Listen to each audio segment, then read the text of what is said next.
জয়জনিতায় গৌর হরিব। আজ আমরা পবিত্র পরমা একাদশী মাহাত্ম্য কথা রস আস্বাদন করব এই পুরুষোত্তম মাসে। মহারাজ যুধিষ্ঠির বললেন, হে কৃষ্ণ, পুরুষোত্তম মাসে কৃষ্ণপক্ষে একাদশীর নাম কি, এর বিধি বা কি? দয়া করে আমাকে তা বলুন। শ্রীকৃষ্ণ বললেন, হে যুধিষ্ঠির, সুখ, ভোগ, মুক্তি, আনন্দ প্রদানকারী পবিত্র এবং পাপ ও নাশিনী একাদশীর নাম পরমা। পূর্বে বর্ণিত একাদশী বিধি অনুসারেই এই ব্রত পালন করা উচিত। এখন এই ব্রত বিষয়ে এক মনোহর কাহিনী তোমাকে বলবো। কাপিল্য নগরে মুনি ঋষিদের কাছে আমি তা শুনেছিলাম। কাপিল্য নগরে সুমেধা নামে এক ব্রাহ্মণ বাস করতেন। তার স্ত্রীর নাম ছিল পবিত্রা।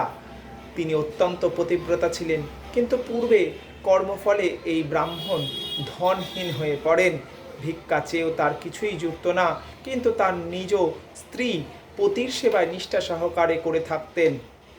গৃহে অতিথি সেবার জন্য প্রয়োজনে অনাহারে থাকতেন। স্বামীকেও কখনো বলতেন না যে গৃহে অন্ন নেই। পত্নীর শারীরিক দুরবস্থা চিন্তা করে ব্রাহ্মণ নিজের ভাগ্যকে দোষারোপ করলেন। একদিন পত্নী প্রিয়ংবদাকে বললেন, হে কান্তে, আমি ধনবান মানুষদের কাছে ভিক্ষা চেয়েও কিছু পাই না। বলো এখন আমি কি করব? ধন সংগ্রহের জন্য আমি অন্য কোথাও যেতে চাই, তুমি আমাকে অনুমতি দাও। ব্রাহ্মণ পত্নী তখন তাকে বললেন, হে বিদ্বান, এ জগতে মানুষ তার পূর্ব সঞ্চিত ফল ভোগ করে। পূর্বজন্মের কোনো ফল না থাকলে স্বর্ণ পর্বতে গেলেও সে কিছু পাওয়া যাবে না। হে স্বামী, পূর্বজন্মে আমি অথবা আপনি কেউ কোনো ধনসম্পদ ইত্যাদি কাউকে সৎপাত্রে দান করিনি, তাই আমাদের ভাগ্যে যা আছে তা এখান থেকেই লাভ হবে। আপনাকে ছাড়া আমি এক মুহূর্ত থাকতে পারবো না, কেননা পতিহীনাকে দুর্ভাগা বলে সবাই তখন নিন্দা করবে। অতএব এখানে যা ধন লাভ হয় তাই দিয়ে দিন যাপন করুন। ওই বিচক্ষণ ব্রাহ্মণ পত্নীর কথা শুনে ওই নগরেই রইলেন। একদিন মুনিশ্রেষ্ঠ কৌডিন্য সেখানে এলেন। তাকে দেখে সুমেধা খুবই খুশি হলেন। ব্রাহ্মণ সস্ত্রীক মুনিকে প্রণাম জানালেন, সুন্দর আসন দিয়ে তার পূজা করলেন। ওই দম্পতি আনন্দ সহকারে মুনিকে ভোজন করালেন।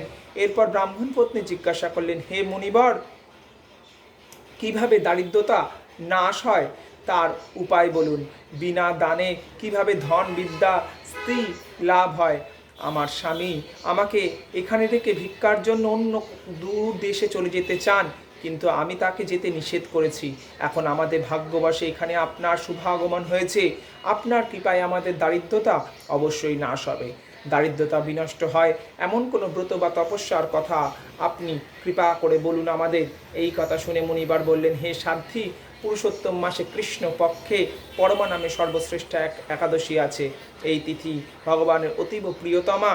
এই ব্রত পালনে মানুষ অন্ন, ধনসম্পদ আদি সবই লাভ করে থাকে। এই সুন্দর ব্রত ধনপতি কুবের প্রথম করেছিলেন।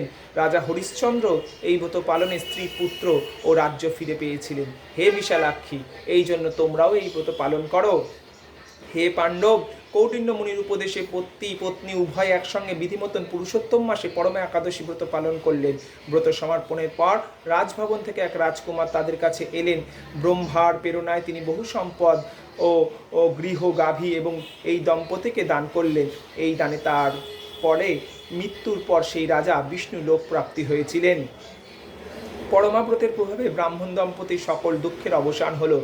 যে মানুষ এই একাদশী ব্রত পালন না করে তিনি 84 লক্ষ জনিতে ভ্রমণ করেও কখনো সুখী হন না। বহু পুণ্য কর্মের ফলে দুর্লভ মানব জন্ম লাভ হয়। তাই মানব জীবনে এই একাদশী ব্রত পালন করা অবশ্য কর্তব্য। এই মাহাত্ম্য শুনে মহারাজ যুধিষ্ঠির তার আত্মীয়বর্গের সঙ্গে এই ব্রত পালন করেছিলেন। জয় জয় নিতাই গৌর সীতানাথ প্রেমানন্দে গৌর হরি হরি বল। আমরা শুনলাম পুরুষোত্তম মাসের শ্রেষ্ঠ পরমা একাদশী মাহাত্ম্য কথা। আগামী দিন সূর্য উদয় থেকে 9টা 23-এর মধ্যে আমাদের পারণ সম্পন্ন করতে হবে।